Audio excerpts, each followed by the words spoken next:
Shalom, shalom, bonjour à tous. Nous sommes encore là ce soir pour le live dont nous avons promis, afin de partager la pensée de Dieu. Si vous êtes en ligne, partagez la vidéo, informez ceux qui ne sont pas encore là. Nous débutons déjà.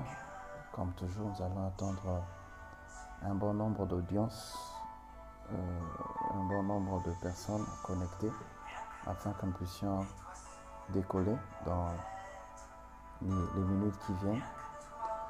Nous sommes là déjà pour partager encore une autre pensée du Seigneur pour l'Église, corps du Christ, pour les enfants de Dieu et pour la croissance spirituelle de chacun.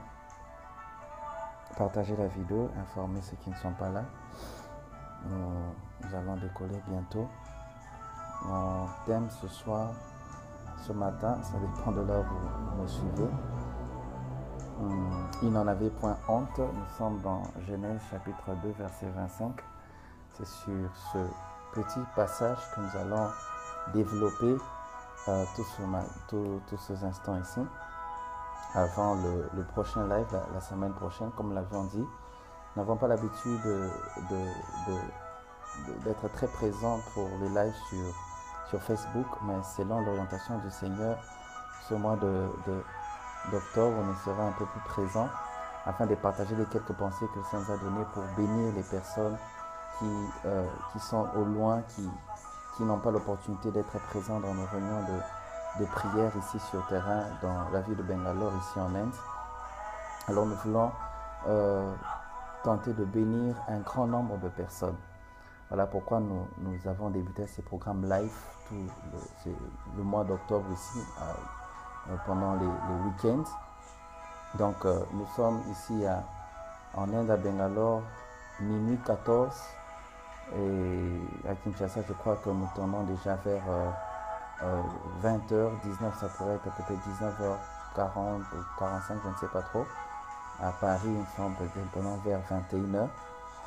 Nous sommes là pour partager la pensée de Dieu. Là, vous êtes, connectez-vous, partagez la vidéo. Qu'un grand nombre se connecte avant que nous soyons décollés. J'attends un public au moins, une audience au moins de 10 personnes.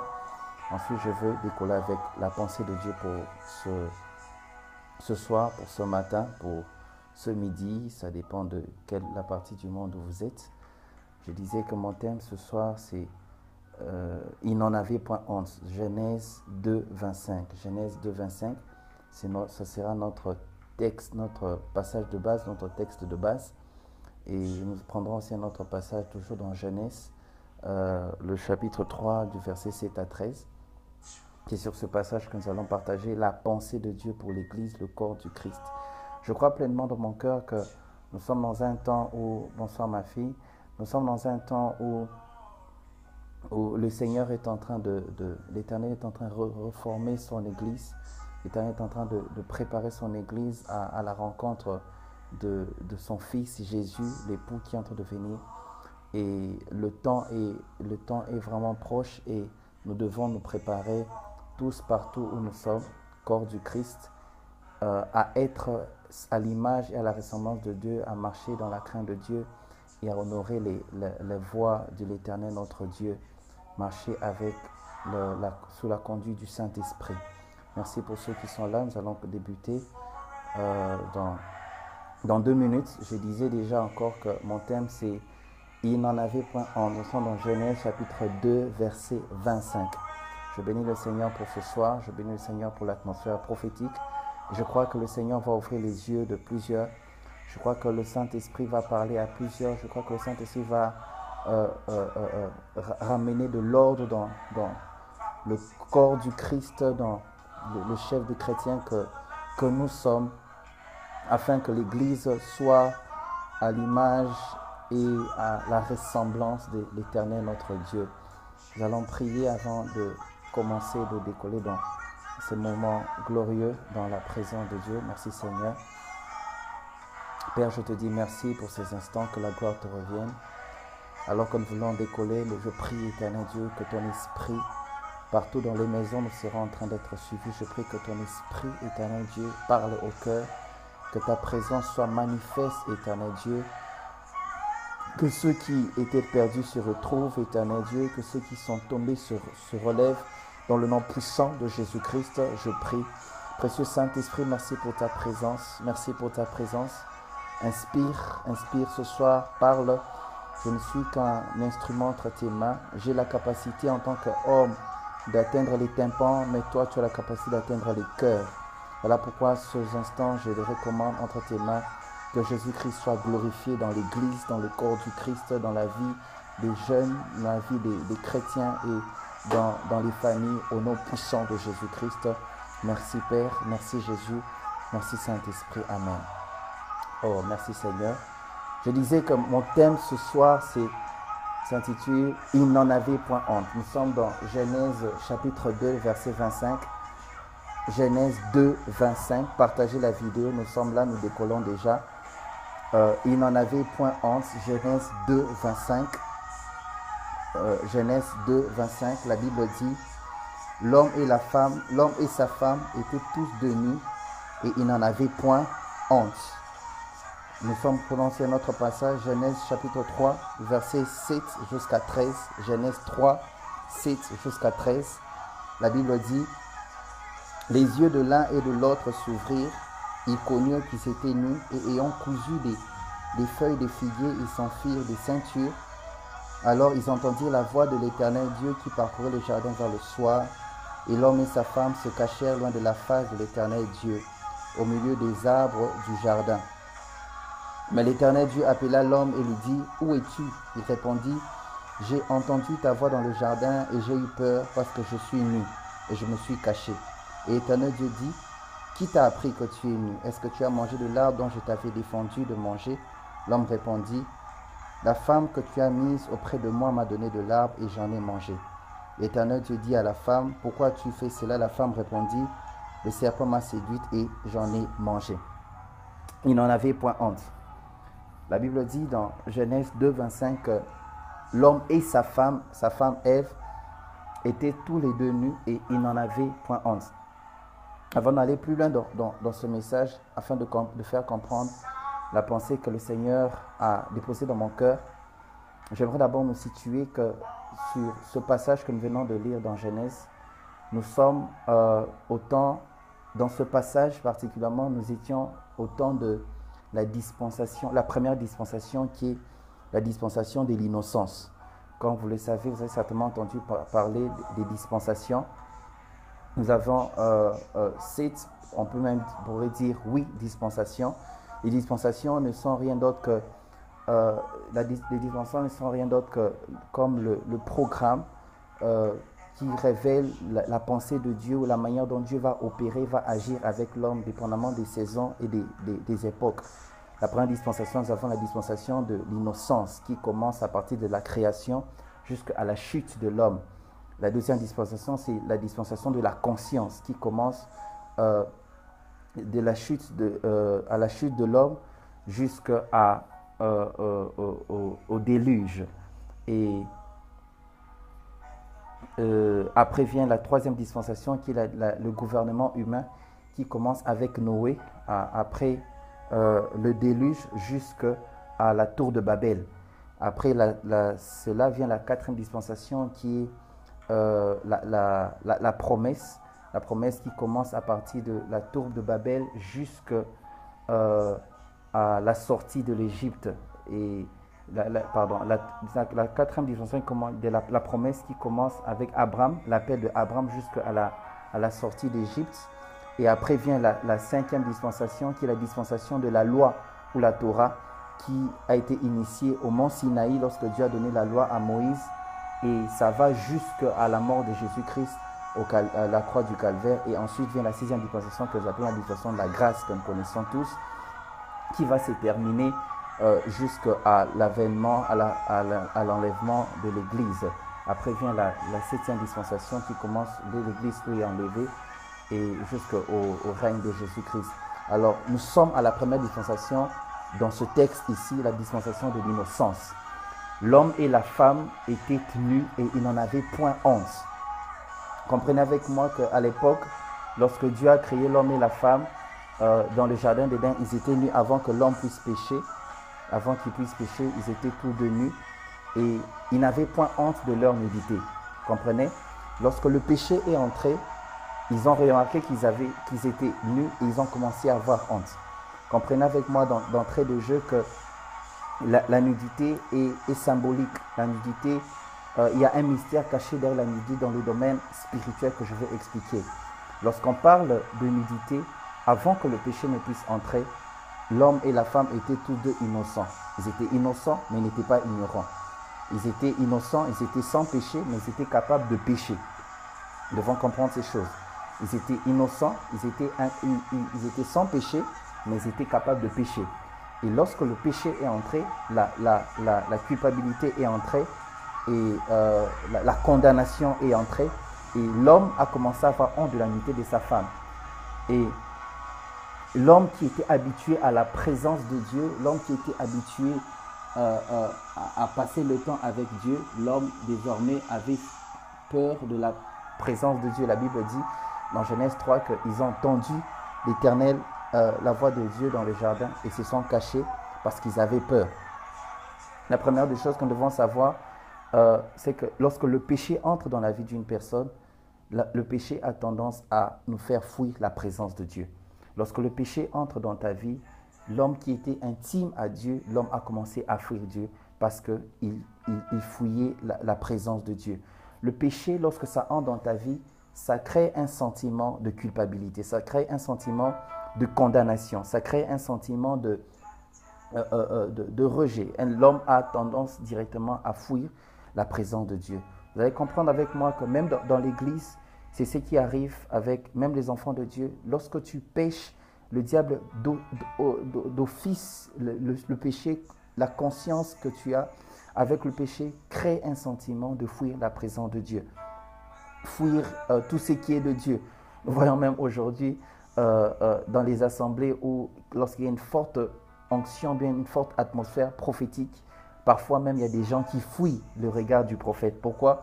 Parce qu'on se dit que si on rencontre le regard du prophète, le prophète va certainement dire ce que j'ai fait hier, où j'étais hier, qu'est-ce que je disais hier, et il va étaler la vie que je mène. Pourquoi? Parce que le péché fait fuir la présence de Dieu. Le péché crée la peur de la présence de Dieu. Dieu ne veut pas que nous puissions avoir peur de lui. La peur nous éloigne de Dieu, mais la crainte de Dieu nous rapproche de Dieu. La peur crée un sentiment de retrait de la présence de Dieu, mais tandis que la crainte crée un sentiment d'amour et de rapprochement, de proximité avec l'Éternel Dieu. C'est ainsi que l'homme et la femme, lorsqu'ils ont péché, ils ont commencé à fuir la présence de Dieu. Ça, c'est l'une des premières vérités avant d'aller plus loin que j'aimerais nous faire savoir ici.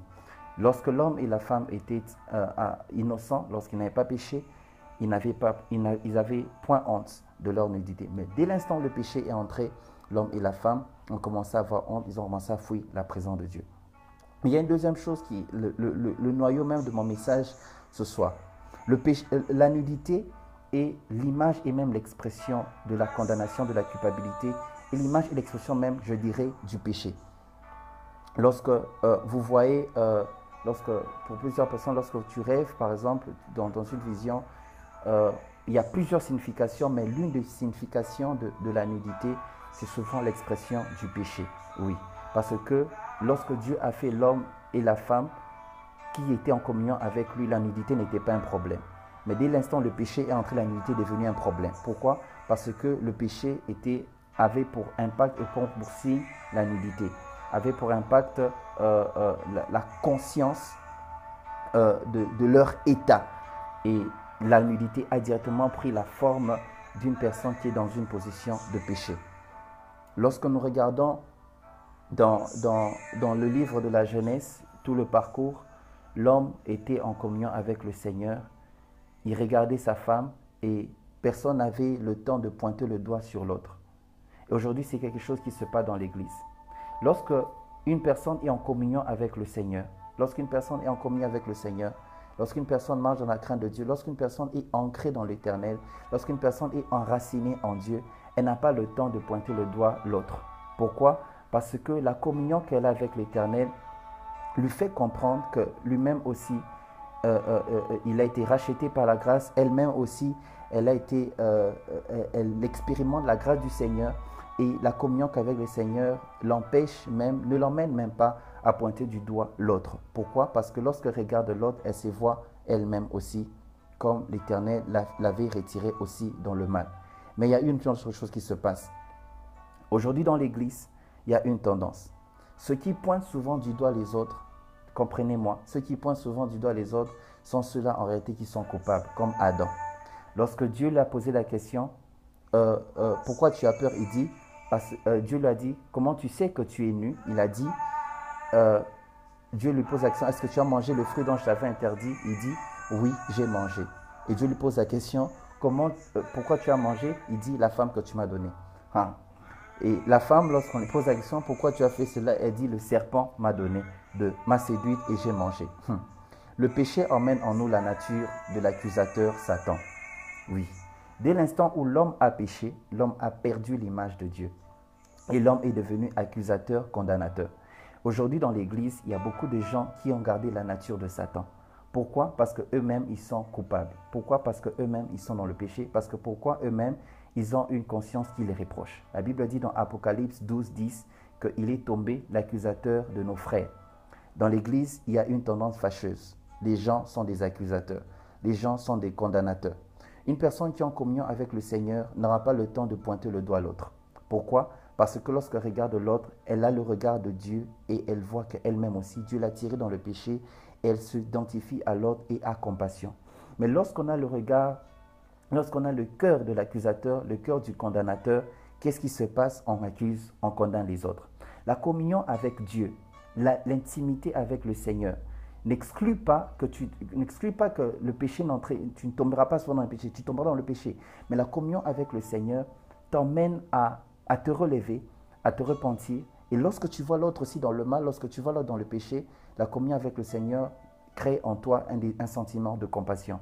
Mais ceux qui ne sont pas en communion avec le Seigneur, qu'est-ce qui se passe? Lorsqu'ils voient l'autre tomber, ils accusent, ils condamnent. Et lorsqu'ils voient l'autre tomber, ils accusent, ils condamnent. Regardez, dans le livre de Jean chapitre 8, la Bible dit que Jésus était très tôt allé au temple et une foule des gens, des pharisiens, des personnes âgées et des jeunes sont venus en apporter une femme attrapée en flagrant délit d'adultère. On dit à Jésus que Moïse dit que dans la loi, que ces gens des femmes, nous devons les lapider. La Bible dit que Jésus s'est penché, il a commencé à écrire sur le sol. Après un moment, il se relève, il dit que celui parmi vous qui est sans péché, jette le premier la pierre sur cette femme. Et la Bible dit, reprochés par leur conscience, ils se sont retirés du plus vieux jusqu'au plus jeune. Pourquoi? Parce qu'ils étaient aussi coupables. Et c'est que ce n'est pas dans l'Église. Lorsque Adam et Ève ont péché, ils ont commencé à avoir honte d'eux. Aujourd'hui dans l'Église, ceux qui accusent les autres, c'est ceux qui ont honte eux-mêmes.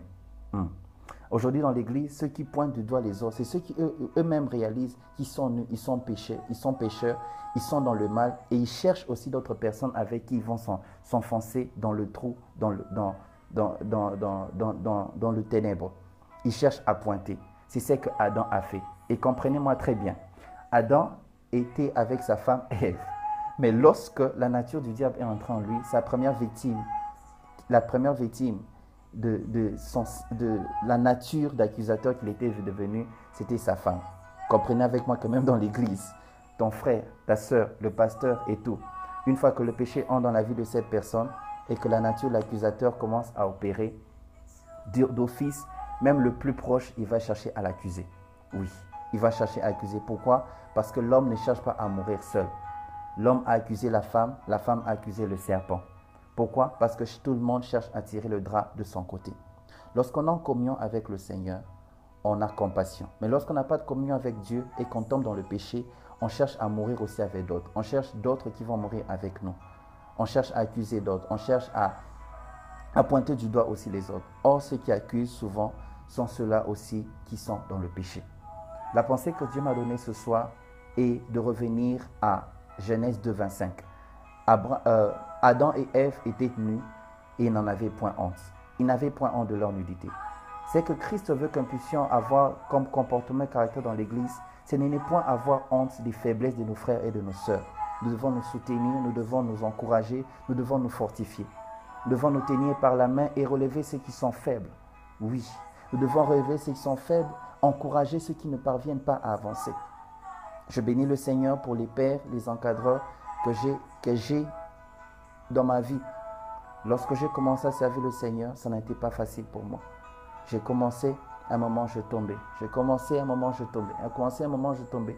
Mais j'ai eu autour de moi des pères, des encadreurs qui m'ont aidé, qui n'ont pas passé leur temps à me condamner, qui n'ont pas passé leur temps à me jeter des pierres, mais qui ont passé leur temps à me montrer la compassion de Christ, qui ont passé leur temps à me montrer que le Seigneur m'aime et que le Seigneur a des bons projets pour moi et j'y arriverai. Grâce à la confiance qu'ils m'ont donnée, qu'ils ont eue envers moi, j'ai pu devenir ce que je suis aujourd'hui.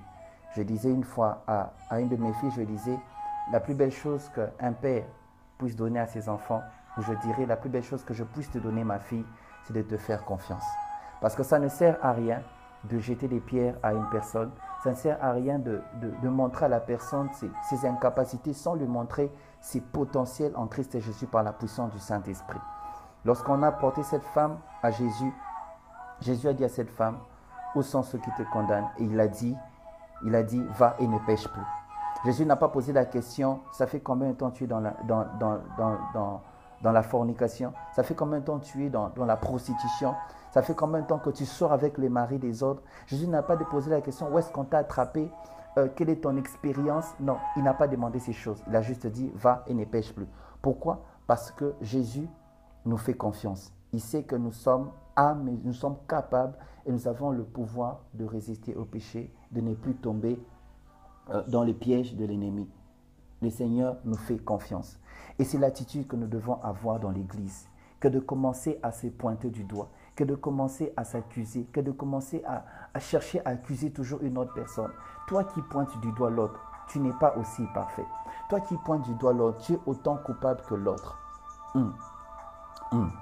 Adam avait péché et il a rejeté la cause sur Ève. C'est vrai que Ève l'a donné cela, mais il avait aussi le choix de refuser. J'aime dire une chose. L'un des signes de la maturité chrétienne, vous savez, lorsqu'on devient assez mature avec Dieu, je veux dire quelque chose qui va choquer plus d'un, et certains ne seront pas d'accord avec moi, mais c'est mon avis et je le présente ainsi. Une personne qui devient assez mature avec le Seigneur ne trouvera pas toujours des occasions de chute partout. Oui, une personne qui devient assez mature avec le Seigneur, ce ne sont plus des petites choses qui seront des pierres d'achoppement pour elle. Ce frère-là ne m'a pas salué, cette sœur-là m'a mal parlé, cette sœur-là m'a dit ceci, ce frère-là a dit telle chose sur moi, ce pasteur-là a fait X chose. Parce que lorsqu'on devient mature avec le Seigneur, l'attitude qu'on a, c'est le regard vers Jésus. On comprend qu'aucun homme n'est parfait et que le seul modèle, le modèle par excellence, c'est Jésus. Une personne, un chrétien mature est un chrétien qui a le regard fixé sur Jésus. Un chrétien mature est celui qui comprend que même le pasteur et fut pécheur est devenu ce qu'il est par la grâce et c'est pour cela qu'il prêche. Un chrétien mature avec le Seigneur, un chrétien mature est celui qui sait que Jésus seul est parfait. Voilà. Si dans l'église on pouvait atteindre ce niveau de maturité, les gens ne quitteraient pas pour un coup de tête, sur un coup de tête, ils quittent l'église. Le pasteur a fait X chose, la sœur a fait X chose. Écoute, tu n'es pas dans cette église-là parce que ce pasteur-là est mort pour toi. Tu es dans l'église parce que Jésus est mort pour toi et il est ressuscité. Il est ressuscité. Un chrétien mature. J'aimerais un peu appeler l'église à la maturité. Nous sommes un peu trop dans la bassesse, dans des petites choses. Sur Facebook, dans les réseaux sociaux, on est là à faire des commentaires sur le scandale des X hommes de Dieu. Où est parti le sens de la compassion? Pourquoi est-ce que Jésus est mort? Jésus n'est pas seulement mort pour nous racheter, pour nous réconcilier avec le Père. Jésus est mort aussi pour nous montrer l'exemple du caractère que nous devons avoir. Le ministère de Jésus sur la terre est toute une prédication du caractère que nous devons avoir en tant que chrétiens. Là où Jésus n'a pas condamné, pourquoi toi tu vas condamner? Lorsque Jésus a pardonné, pourquoi toi tu vas garder des rancœurs? Pourquoi est-ce que tu vas rester rancunier? Lorsque Jésus a été patient, lorsque Jésus a été tolérant, pourquoi est-ce que toi tu vas faire le contraire? Qui est plus que Jésus? Qui est plus que Jésus? Aujourd'hui, il y a des gens dans l'église qui se comportent comme si, quelque part, Dieu les avait nommés des vice-dieux ou des saints-esprits. Oui, c'est une réalité dans l'Église. C'est comme ça que les gens se comportent aujourd'hui dans l'Église. Jésus a été patient envers toi. Mais toi, pour les autres, tu ne sais pas être patient. J'ai appris à faire une prière à Dieu. J'ai demandé à Dieu très jeune quand j'ai répondu à l'appel au ministère. Lorsque Dieu m'a appelé, très jeune, j'ai appris à faire une prière à Dieu. Je disais, Seigneur, dans la masse, distingue-moi, même dans mes réactions, dans mes attitudes, dans ma façon de voir les histoires, dans ma façon de faire les histoires. Je veux être comme toi. Et c'est ma prière que je fais tout le temps à Dieu. Je veux être comme toi. Je veux être comme toi. J'ai appris à être patient envers les autres parce que j'ai aussi compris que le Seigneur a été patient envers moi. Et il est toujours patient envers moi. Il y a des histoires pour lesquelles nous ne méritions pas. Mais le Seigneur a appris. Le Seigneur est patient envers nous. Pourquoi ne serons-nous pas patients envers les autres? Pourquoi sommes-nous les premiers à jeter les pierres? Pourquoi sommes-nous les premiers à insulter? Pourquoi sommes-nous les premiers à condamner, à accuser? La nature de l'accusateur est entrée dans l'Église et continue à régner dans l'Église. L'accusateur de nos frères. Les chrétiens, c'est ce que nous sommes. Nous nous accusons comme Adam a accusé Ève, sa propre femme. Il a accusé. Celle dont il avait dit « os de mes os, chair de ma chair ». Il a accusé. Pourquoi? Parce que la nature de l'accusateur est entrée en lui. Puisse l'Église revenir sur Genèse 2, 25 et comprendre ce passage. Ils étaient tous les deux nus et n'en avaient point honte. Nous ne devons pas dans l'Église avoir honte, chacun l'un envers l'autre. Au contraire, nous devons nous soutenir, nous devons nous encourager, nous devons nous fortifier. Nous devons nous encourager et nous exhorter parce que le Seigneur est amour et il nous attend tous à un certain niveau de perfection. Ma prière ce matin est que la puissance du Saint-Esprit agisse dans notre conscience et que nous puissions tous être des agents de changement dans l'Église. Mettre fin à ces choses, à ces critiques dans l'Église où on vient exposer. On nous parle tellement. J'ai pris une décision dans ma vie de ne pas prêter mes oreilles aux informations qui parlent de scandale. Qui parlent des scandales des hommes de Dieu, des scandales des chrétiens dans l'Église. Le frère X a fait telle chose, la sœur Y a fait telle chose. Non. Au reste même, lorsque je passe sur mon compte Facebook, il y a des ces posts, il y a des publications sur lesquelles je ne prends même pas le temps de m'arrêter. Je passe. On nous parle tellement des scandales, on nous parle tellement des erreurs des hommes de Dieu qu'on n'est plus à mesure dans l'Église à croire qu'une personne peut marcher dans la crainte de Dieu, dans la sanctification. Et ça, c'est le jeu du diable. Le diable emmène tellement l'accusation, l'exposition du mal dans l'Église à tel enseigne qu'on pense qu'il n'y a personne qui peut marcher dans la crainte de Dieu. Il n'y a personne qui peut faire des bonnes choses. Il n'y a personne qui peut craindre le Seigneur. Il n'y a personne qui peut être en dehors de la fornication, de l'impudicité, de l'escroquerie, du mensonge, du vol et de toutes ces choses mauvaises. Pourquoi? Parce qu'on nous parle tellement du mal. La Bible dit, la foi vient de ce que l'on entend et ce que l'on entend vient de la parole de Dieu. Tu finiras par devenir ce que tu entends et tu finiras par croire à tout ce à quoi tu exposes tes oreilles. Plus tu livres tes oreilles, plus tu exposes tes oreilles à écouter les histoires de scandale, tu finiras par croire que personne ne peut craindre le Seigneur dans l'Église. Voilà pourquoi plusieurs commencent à dire aujourd'hui que pasteur Yassolo Bazala ressuscité. C'est faux. Il y a encore aujourd'hui des hommes qui craignent le Seigneur, des hommes et des femmes qui vivent dans la crainte de Dieu, qui ne se livrent pas à la débauche, qui ne se livrent pas au péché. Il y a encore des hommes comme ça. Il y a encore des hommes comme ça. Ça, c'est la ruse du diable. Ce sont les ruses, les tactiques du diable pour déstabiliser l'Église. Corps du Christ, je nous invite ce soir à revenir sur les bases. Restons en communion avec le Seigneur. Seule la communion avec Dieu nous fera comprendre les faiblesses et les efforts de chacun. À prier les uns pour les autres, à se soutenir et à non aller accuser. Jésus a répondu à ces hommes, il leur a dit que celui parmi vous qui est sans péché jette le premier la pierre sur cette femme. Tous, nous sommes coupables d'une certaine manière. Et Christ est mort à la croix pour nous, afin de nous sauver, de nous racheter. toi qui passes le temps à accuser, à condamner les autres, j'aimerais te dire que tu es autant coupable que ceux que tu accuses, que ceux sur qui tu pointes le doigt. Il n'en avait point honte. Église, le Saint-Esprit nous dit ceci. Soutenons-nous, encourageons-nous. N'ayons point honte des faiblesses de nos frères et des sœurs. N'ayons point honte de nos faiblesses, des faiblesses de nos frères et des sœurs. Au contraire, soutenons-nous, encourageons-nous. Lorsque nous commençons à avoir honte, nous accusons, nous condamnons.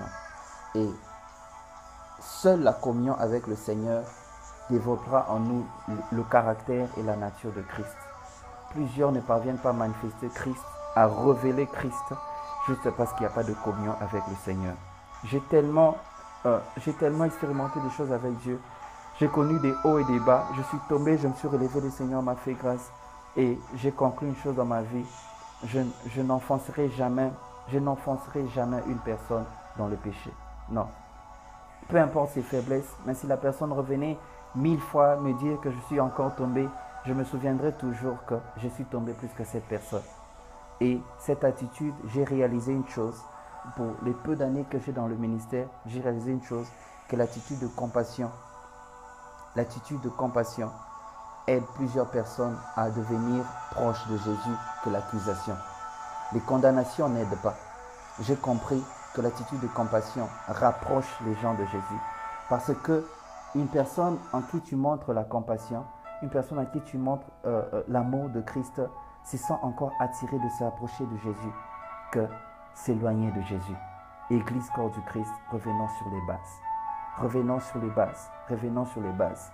Triste réalité, plusieurs seront surpris à la fin, à l'enlèvement. Plusieurs seront surpris d'être écartés, de ne pas être enlevés. Pourquoi?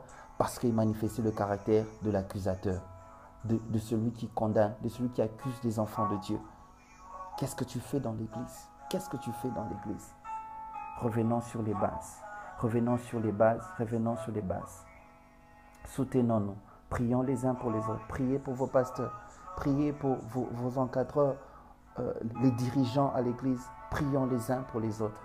Si Jésus a dit, le berger sera frappé et les troupeaux, les brebis seront dispersés.